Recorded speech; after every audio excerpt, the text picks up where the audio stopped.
भारतीय संस्कृति में ऋषि मुनियों का एक विशेष महत्व रहा है। भारतीय ऋषि मुनि समय समय पर लोगों को शांति का उपदेश देते रहे हैं। ऐसे में गोहर उपमंडल के बाबा बालक रूपी गोधाम में धार्मिक कार्यक्रम का आयोजन किया गया, जिसमें चैल चौक के अलावा अन्य विभिन्न संस्थानों से आए महात्मा गणों ने शिरकत की और अपना दिव्य आध्यात्मिक ज्ञान लोगों के समक्ष बांटा। गोहर उपमंडल के बाबा बालक रूपी गोधाम में धार्मिक कार्यक्रम का आयोजन किया गया। बेसहारा पशुओं पर चिंता व्यक्त करते हुए महात्मा अभिषेक गिरी ने कहा कि आज मानव द्वारा छोड़े गए इन बेसहारा पशुओं को आवारा पशुओं का नाम दिया जा रहा है, जो कि एक गलत बात है। का प्रयोग का दूरगामी परिणाम निकलता है। उसी तरह से आज पशुओं की समस्या से किसान त्रस्त है। हाई कोर्ट माननीय न्यायालय का फैसला आया, सरकार ने संज्ञान लिया, प्रशासन उसके लिए प्रयास कर रहा है, सबके लिए साधुवाद।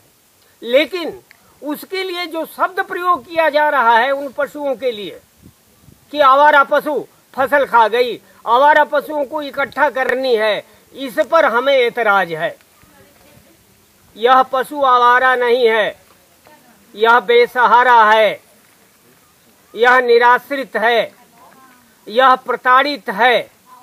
यह जो है वर्तमान में हिमाचल के जनमानस का प्रतीक है कि हम कितने घोर स्वार्थी हो गए हैं कि उसके दूध से अपने आर्थिक और संसाधन बढ़ा करके अपने बच्चों को उसका दूध पिला करके जब दूध पीना देना बंद कर दी तो उसको त्याग दिए उसके भाग्य के भरोसे।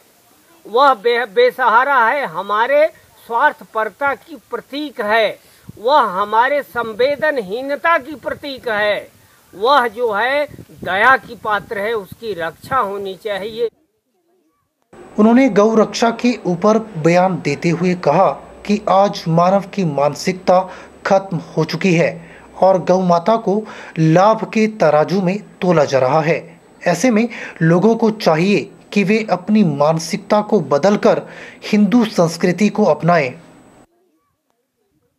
अभी ये बिल्कुल प्रमाणिक बात है कि कुल्लू के बगल में भुंतर से सटे हुए जिया गांव के पास में 60 गायें तड़प तड़प करके बेसहारा, बिना चारा का, बिना पानी का, दुधारू पशु जिसमें कुछ गौ माता भी थी, तड़प तड़प के मर गई मानवीय त्रुटियों के कारण। वही नहीं, अभी शिकारी माता में बर्फ गिरी, ठंडक में 14 गायें बर्फ में दफन होकर के वहाँ पिकनिक करने नहीं गई थी। मैं अपने फसल बचाने के लोभ में इतनी क्रूरता पर, इतनी और संवेदनहीनता हमारे अंदर बढ़ गई है, इतनी स्वार्थपरता हमारे अंदर बढ़ गई है, हम नाक के आगे देखना नहीं चाहते, केवल फसल बचाने के लिए गो हत्या पर उतारू हो गए। जब विदेशी शासन काल में जब हम देश गुलाम था, बड़े साजिश करके यहीं के हमारे बीच के हमारे परिवार के व्यक्ति को एक नाम दिया गया जो अधिकृत रूप से आज आधिकारिक रूप से भी है,